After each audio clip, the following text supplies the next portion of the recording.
The medical bay of the Valor's Edge hummed with the soft white noise of filtration systems and monitoring equipment. Dr. Halden Reyes stood over his latest patient, Commander Ishara Ven, studying the readouts with growing concern.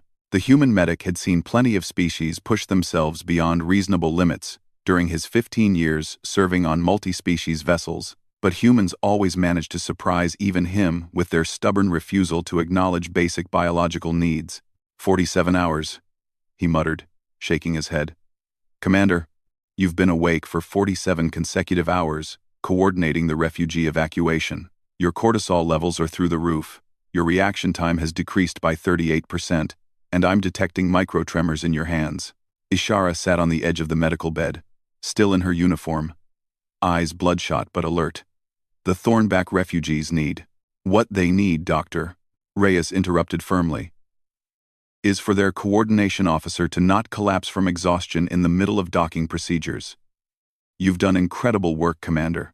Now you need to let your team handle the rest while you sleep. She opened her mouth to protest, but Reyes raised a hand. That's a medical order, Commander. 12 hours minimum. I'm locking this room from the outside and instructing the crew that you are not to be disturbed for any reason short of catastrophic hull breach. Ishara's jaw tightened, but she knew better than to argue with Reyes when he used that tone. The doctor had a reputation across 3 sectors for being uncompromising when it came to crew health. She nodded reluctantly and lay back on the bed. Thank you, Reyes said, his voice softening. Your body is a machine too, Commander. Even the best machines need maintenance. As he stepped out of the medical bay into the corridor, he nearly collided with the massive form waiting just outside. Cub Rakor stood at full height, his dense frame taking up most of the corridor width. The Borvakian looked down at the doctor with luminous amber eyes set in a face that resembled ancient Earth's extinct bears, if those bears had evolved sapience and learned to walk the stars. Dr. Reyes, Cub rumbled, his voice like grinding stones. Commander rests now? Yes, and she needs to stay that way for at least 12 hours. Reyes studied the towering alien. Cub had been Ishara's security escort for nearly 2 years. Assigned after an incident on Station Kala 9, the Borvakian had proven himself more than just muscle. He possessed an almost supernatural ability to anticipate threats and an unwavering loyalty to those under his protection. Cub's species were known throughout the coalition as formidable warriors, but they were equally renowned for their concept of Keshvara, the sacred duty of protecting those who had earned one's devotion. Ishara had apparently earned Cub's Keshvara, though no one, including the commander herself, knew exactly when or how. She will try to leave, Cub stated matter-of-factly. Always does. Sees duty before self. Reyes couldn't help but smile. You know her well. That's why I'm counting on you, Cub. No one gets in. Not Lieutenant Pask with urgent reports. Not Chief Engineer Morrow with critical updates. And especially not the commander herself when she inevitably wakes up after 3 hours thinking she's rested enough. Something that might have been amusement flickered in Cub's eyes. Without another word, the Borvakian dropped into a sitting position directly in front of the medical bay door. Then, in a display of flexibility that seemed impossible for his bulk, he stretched out lengthwise across the entrance, his 400-pound frame creating an impassable barrier. None shall pass, Cub declared, folding his massive arms across his chest. Reyes chuckled. Perfect. I'll check back in 12 hours. Over the next several hours, Cub's commitment to his post became legendary throughout the ship. Lieutenant Pask arrived first, datapad in hand, insisting he needed the commander's authorization for supply requisitions. Cub didn't move. He simply stared at the lieutenant until the younger officer backed away nervously. Chief Engineer Morrow came next, explaining that there was a decision needed about power allocation between the shields and the additional life support required for the refugees.